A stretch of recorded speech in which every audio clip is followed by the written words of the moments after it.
23장. 이것은 다윗이 남긴 마지막 말이다. 이새의 아들의 소리다.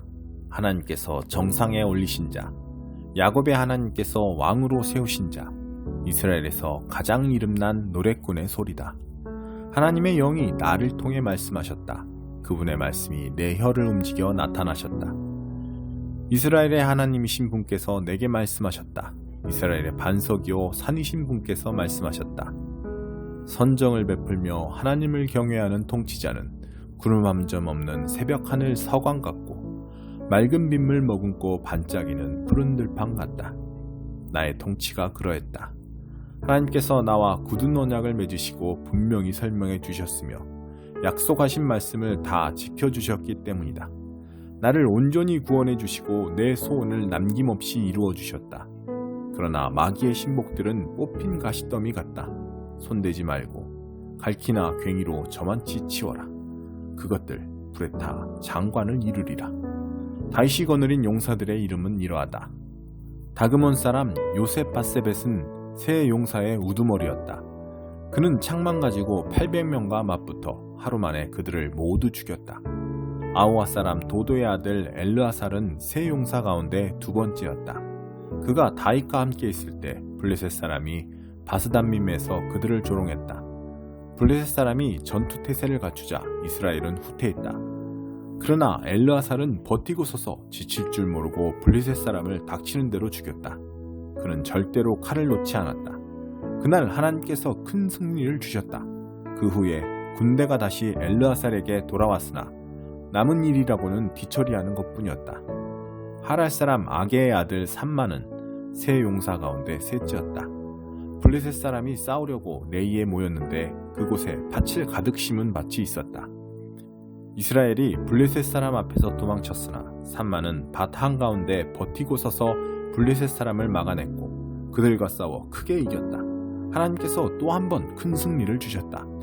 하루는 추수철에 이 세 용사가 30인과 헤어져 아둘람 굴에 있는 다윗에게 합류했다. 블레셋 사람 한 무리가 이미 르바임 골짜기에 진을 치고 있었다. 다윗이 굴 속에 숨어 있는 동안 블레셋 사람은 베들레헴에 본부를 두고 있었다. 다윗이 갑자기 베들레헴 성문 곁에 있는 우물물이 몹시 마시고 싶구나 하고 말했다. 그러자 세 용사가 블레셋 전선을 뚫고 들어가 베들레헴 성문 곁에 있는 우물물을 길어서 다윗에게 가져왔다. 그러나 다윗은 그 물을 마시지 않고 하나님께 부어드리며 말했다. 하나님, 저는 이 물을 마실 수 없습니다. 이것은 그저 물이 아니라 저들의 생명의 피입니다. 저들이 목숨을 걸고 가져온 것입니다. 그는 끝내 물을 마시지 않았다. 세 용사가 바로 이러한 일을 했다. 수르야의 아들이요 요압의 동생인 아비새는 30인의 우두머리였다. 그는 창으로 300명을 죽인 공을 인정받았지만 세 용사와 같은 수준에 들지는 못했다. 그는 30인 가운데서 가장 훌륭했고 그들의 우두머리였지만 세 용사만큼은 못했다. 갑스엘 사람 여호야다의 아들 분하야는 많은 공적을 세운 기운 센 사람이었다. 그가 모압에서 새끼 사자 2마리를 죽였고 눈 오는 날 구덩이에 내려가 사자를 죽였다. 또 그는 실력이 대단한 이집트 사람을 죽였다. 분하야는 창으로 무장한 그 이집트 사람과 막대기 하나로 맞붙었는데 그 사람의 손에서 창을 빼앗아 그 창으로 그를 죽였다. 여호야다의 아들 분하야는 이런 일들로 유명했으나 그 또한 세 용사와 어깨를 나란히 하지는 못했다. 30인 사이에서 크게 존경을 받았지만 세 용사만큼은 못했다. 다윗은 그에게 자신의 경호 책임을 맡겼다. 30인은 이러하다. 요압의 동생 아사엘, 베들레헴 사람 도도의 아들 엘하난, 하룻 사람 삼마, 하롯 사람 엘리가, 발디 사람 헬레스, 드고아 사람 이게스의 아들 이라, 아나도 사람 아비에셀, 후사 사람 시프게, 아우아 사람 살몬, 느도바 사람 마하레, 느도바 사람 바하나의 아들 헬렛, 베냐민 자손으로 기브아 사람 리베의 아들 이떼, 비라돈 사람 분하야, 가하스 황무지 출신 히떼, 아르바 사람 아비알본, 바루움 사람 아스마웻, 사알본 사람 엘리아바, 기손 사람 야센, 하라엘 사람 삼마의 아들 요나단, 우르 사람 사랄의 아들 아히암, 마아가 사람 아이스베의 아들 엘리벨렛, 길롯 사람 아이도벨의 아들 엘리암, 갈멜 사람 헤스레, 아랍 사람 바알레, 하그리 사람의 군사령관 나단의 아들 이갈, 암몬 사람 셀레, 수르야의 아들 요압의 무기를 드는 자 부에롯 사람 나하레, 이델 사람 이라, 이델 사람 가렙, 헷 사람 우리야. 이렇게 모두 37명이다. 3장. 율법이 아닌 그리스도를 믿는 믿음. 정신나간 갈라디아 사람들이여, 누가 여러분을 홀렸습니까? 여러분은 분별력을 잃었습니까? 십자가에 달리신 예수를 삶의 중심에 놓지 않고 있음이 분명하니 여러분은 제정신이 아닌 것이 틀림없습니다. 십자가에 달리신 그분의 모습이 여러분의 눈에 선할 텐데 어찌 그럴 수 있습니까? 여러분에게 한 가지 묻겠습니다. 여러분의 새 삶이 어떻게 시작되었습니까? 하나님을 기쁘시게 해드리기 위해 죽도록 노력함으로써 시작되었습니까? 아니면 여러분이 받은 하나님의 메시지에 응답함으로써 시작되었습니까? 여러분은 이 어리석은 짓을 계속하렵니까? 정신 나간 사람만이 하나님께서 시작하신 일을 자신의 힘으로 성취할 수 있다고 생각합니다. 여러분은 그 일을 시작할 만큼 슬기롭거나 강하지도 못하면서 어찌 그 일을 성취할 수 있다고 생각하십니까? 여러분이 그토록 고통스러운 학습 과정을 거친 것이 다 허사였다는 말입니까? 아직 완전히 허사가 되어버린 것은 아닙니다만 계속 이런 식이라면 분명 허사가 되고 말 것입니다. 대답해 보십시오. 하나님께서 여러분에게 자신의 임재, 곧 성령을 아낌없이 주셔서 여러분 스스로는 결코 할 수 없는 일을 하게 하신 것이 여러분의 부단한 도덕적 열심 때문입니까? 아니면 여러분 안에서 그 모든 일을 행하시는 그분을 믿어서입니까? 이 모든 일이 여러분에게 일어난 것은 아브라함의 경우와 같지 않습니까? 나는 하나님을 믿었고 그 믿음의 행위가 하나님과 올바른 관계를 유지하는 삶으로 변화된 것입니다. 율법을 신뢰하는 사람들이 아니라 그리스도를 신뢰하는 사람들이야말로 아브라함처럼 믿음의 자녀인 것이 분명하지 않습니까? 또한 성경에는 하나님께서 이방인과도 믿음에 근거하여 올바른 관계를 맺으실 것이라는 사실이 이미 기록되어 있습니다. 성경은 아브라함에게 모든 민족이 내 안에서 복을 받게 될 것이다 라고 약속하면서 그 사실을 미리 내다보았습니다. 그러므로 이제 믿음으로 사는 이들은 믿음으로 살았던 아브라함과 함께 복을 받습니다. 이것은 결코 새로운 가르침이 아닙니다. 그리고 이것은 하나님을 의지하지 않고 스스로의 힘으로 살려고 하는 사람은 누구든지 실패할 수밖에 없음을 의미합니다. 성경은 이렇게 뒷받침합니다. 율법책에 기록된 모든 조항 가운데 하나라도 행하지 않은 사람은 심한 저주를 받게 된다. 그 같은 도덕적 요구 조항을 온전히 지킬 수 없다는 것은 분명합니다. 그러므로 그런 식으로는 누구도 하나님과 바른 관계를 유지할 수 없습니다.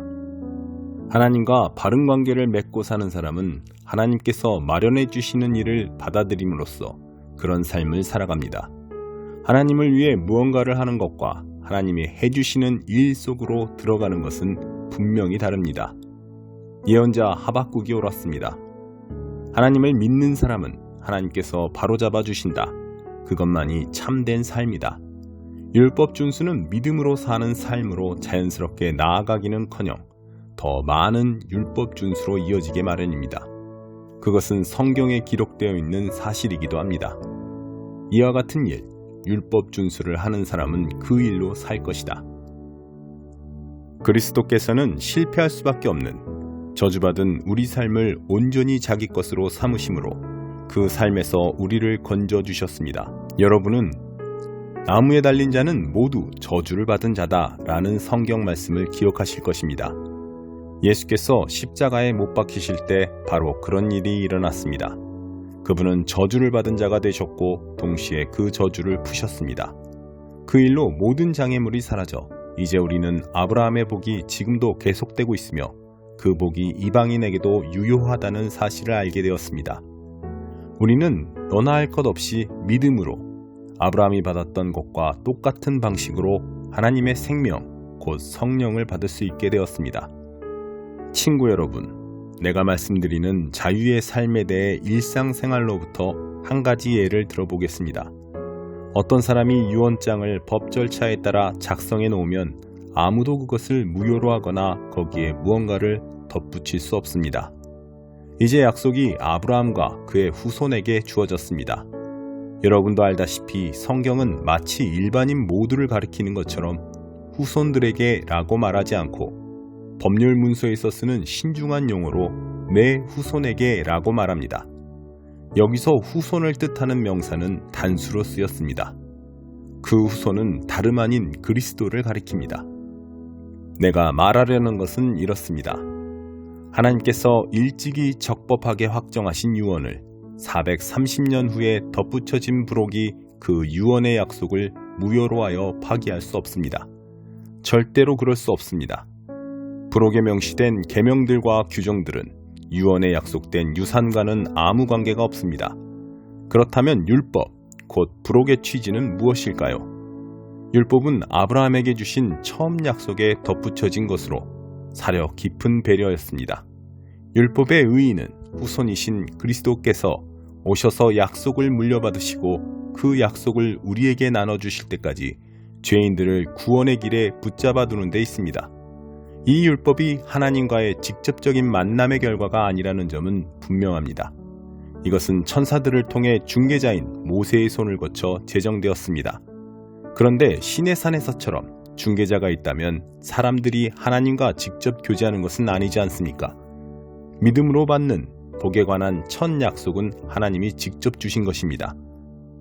그렇다면 율법은 약속과 반대되는 것, 곧 우리를 향하신 하나님의 뜻과 반대되는 것일까요? 결코 그렇지 않습니다.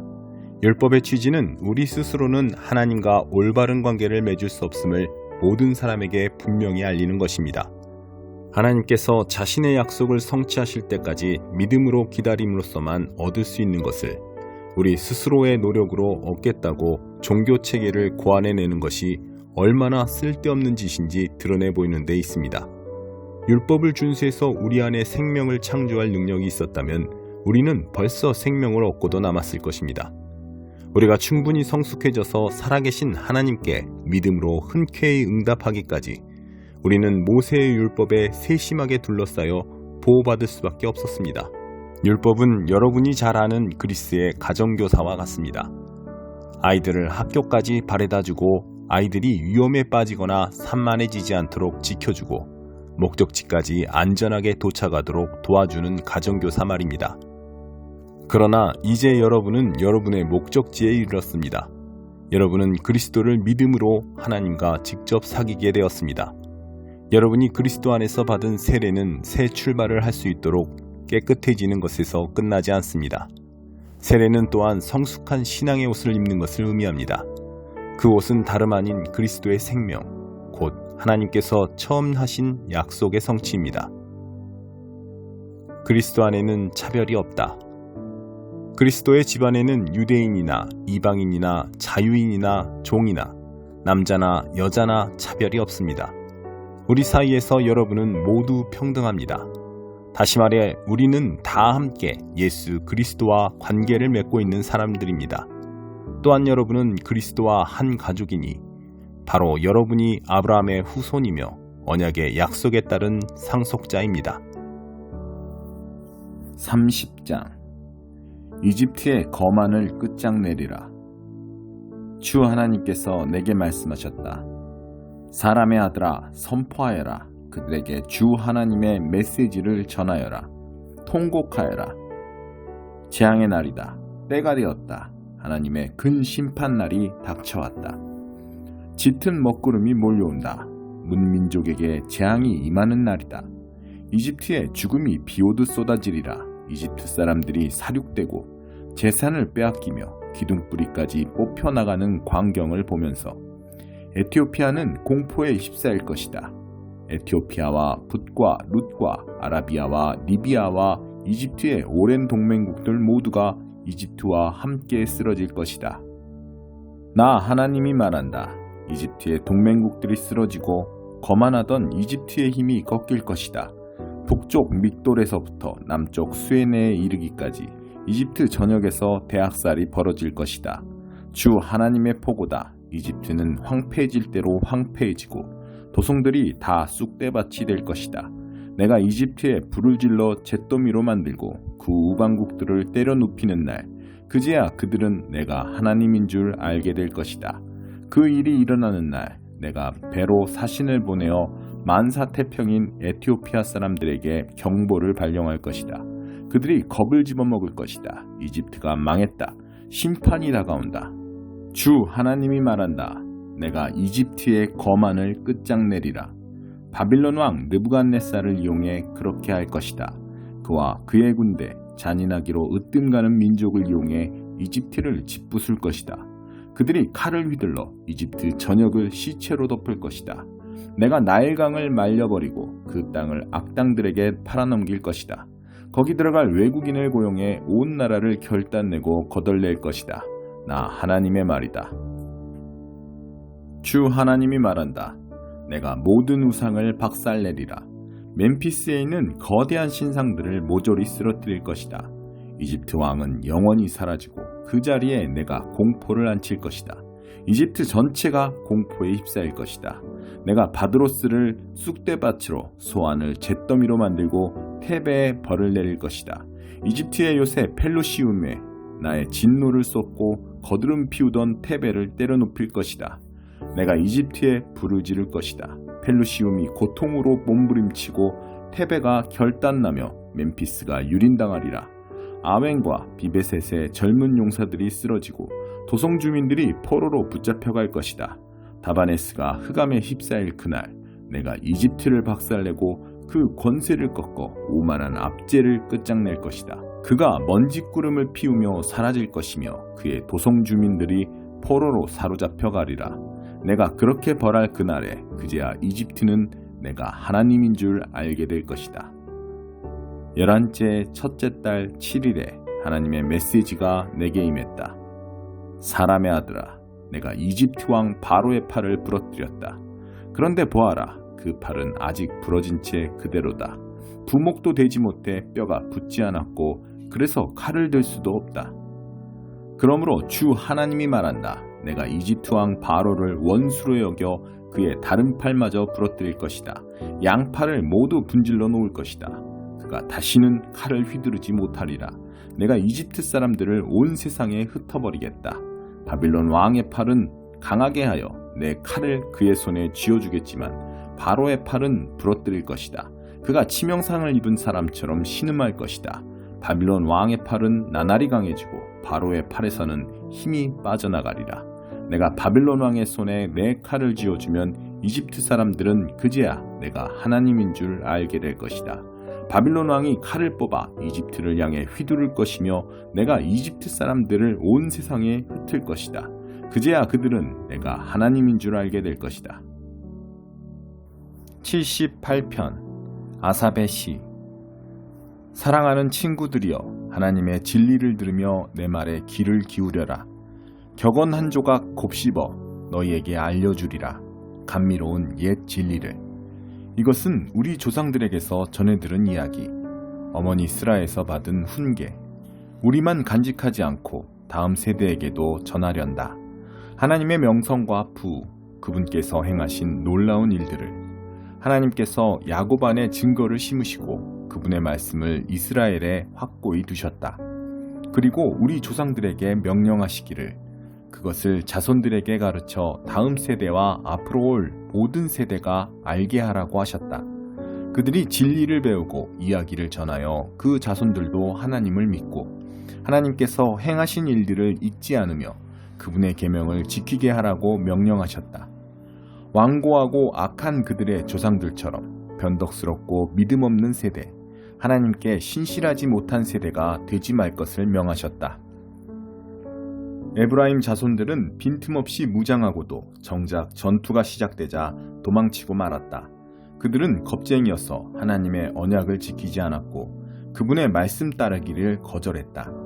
그분께서 행하신 일을, 그들에게 똑똑히 보여주신 이적들을 잊어버렸다.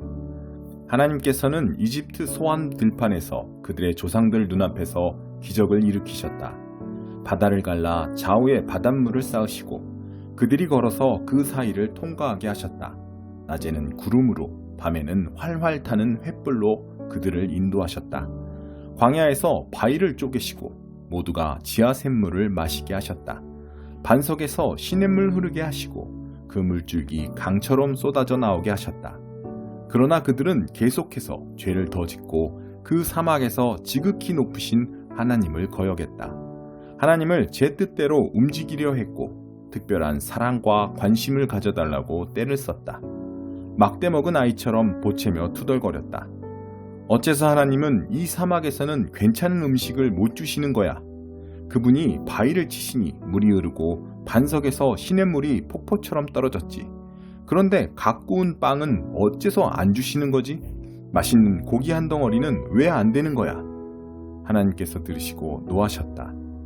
그분의 진노가 야곱을 향해 타올랐고 그 진노가 이스라엘에게 미쳤다.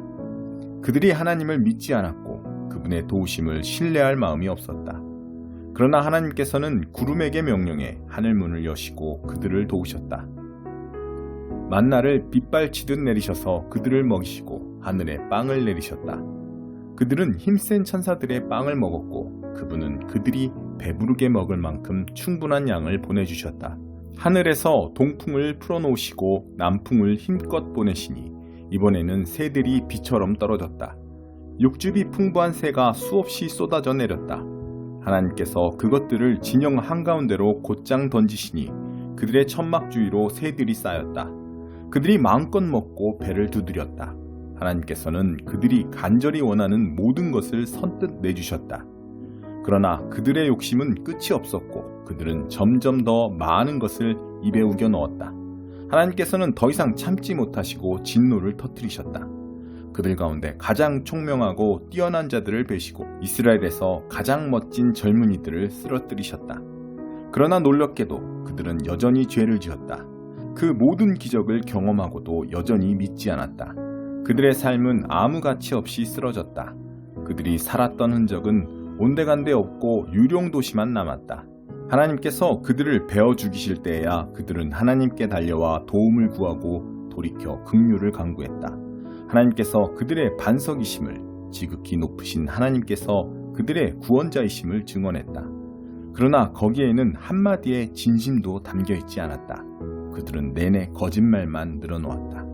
하나님을 조금도 개의치 않았고 그분의 언약 따위는 신경도 쓰지 않았다. 그럼에도 하나님께서는 자비로우셨다. 저들을 멸하는 대신 그 죄를 용서하셨다. 노를 참고 또 참으시며 그 진노를 억누르셨다. 하나님께서는 그들이 한낱 흙으로 지어진 존재임을, 대수로울 것 없는 자들임을 기억하셨다. 사막에서 그들은 얼마나 자주 그분을 되짜 놓았던가. 광야 시절에 얼마나 자주 그분의 인내심을 시험했던가. 그들은 거듭 그분을 거역했고 이스라엘의 거룩하신 하나님을 노엽게 했다. 그들은 얼마나 빨리 그분이 행하신 일을 잊었던가.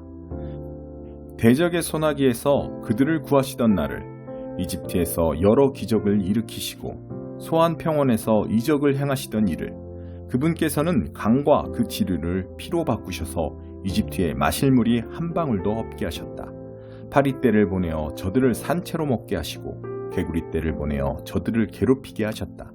저들의 수확물을 벌레떼에게 내어주시고 저들이 애써서 거둔 모든 것을 메뚜기떼에게 넘기셨다.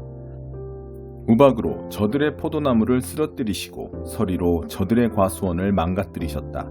우박으로 저들의 가축을 사정없이 때리시고 벼락으로 저들의 솥대를 치셨다. 이글거리는 진노와 사나운 파괴의 불바람, 질병을 옮기는 천사 전이부대를 보내셔서 그 땅을 말끔히 청소하고 주님의 길을 예비하게 하셨다.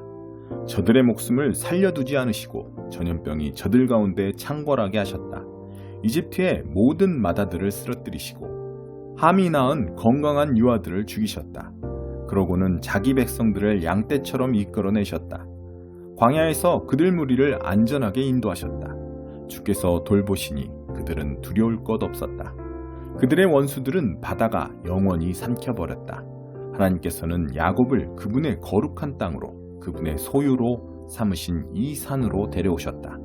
그들을 가로막은 자는 누구든 쫓아버리시고 그 땅에 말뚝을 박아 유산으로 주시니 이스라엘 온 지파가 자기 땅을 갖게 되었다. 그러나 그들은 계속해서 그분의 신기를 언짢게 하고 지극히 높으신 하나님을 거역했다. 그분께서 말씀하신 것을 하나도 이행하지 않았다. 믿기지 않지만 그들은 조상들보다 더 악했다. 용수철처럼 베베 꼬인 배신자가 되었다. 이방인들의 난잡한 잔치를 벌여 하나님의 진노를 사고 추잡한 우상 숭배로 그분의 마음을 아프게 했다. 하나님께서 그 어리석은 짓거리를 보고 노하셔서 이스라엘의 절연을 선언하셨다. 하나님이 떠나심으로 실로는 텅 비었고 그분께서 이스라엘과 만나시던 성소도 버려졌다. 하나님의 긍지와 기쁨이던 것을 위험에 내어주셨고 그분의 기쁨이던 백성에게 등을 돌리셨다. 노하신 하나님은 그들을 전쟁터에 내보내시고 혼자 힘으로 감당하게 하셨다. 젊은이들이 전쟁에 나가 돌아오지 않았고 젊은 아낙들의 기다림은 헛되이 끝났다. 제사장들은 몰살당하고 과부가 된 그들의 아내들은 눈물 한 방울 흘리지 못했다. 그때 주께서 깊은 잠에서 깨어난 사람처럼 갑자기 일어나셔서 술로 달아오른 전사처럼 고함치셨다. 원수들을 내리쳐 쫓아내시고 뒤돌아볼 엄두도 못 내게 고함치셨다. 그러고는 요셉의 지도자 자격을 박탈하셨다. 에브라임도 자격이 없다고 말씀하셨다. 대신 하나님께서 몹시 아끼시던 시온산 유다 지파를 선택하셨다. 그 안에 성소를 세우셔서 영광스럽게 하시고 땅처럼 견고하고 영원하게 하셨다. 그 다음 자기 종 다윗을 택하시되 양우리에서 일하던 그를 친히 뽑으셨다. 어미양과 새끼양을 치던 그였으나 하나님께서는 그에게 야곱을 맡기셨다. 그분의 백성 이스라엘 가장 아끼시는 소유를 돌보게 하셨다. 마음이 착한 다윗은 선한 목자가 되었고 백성을 슬기롭게 잘 인도했다.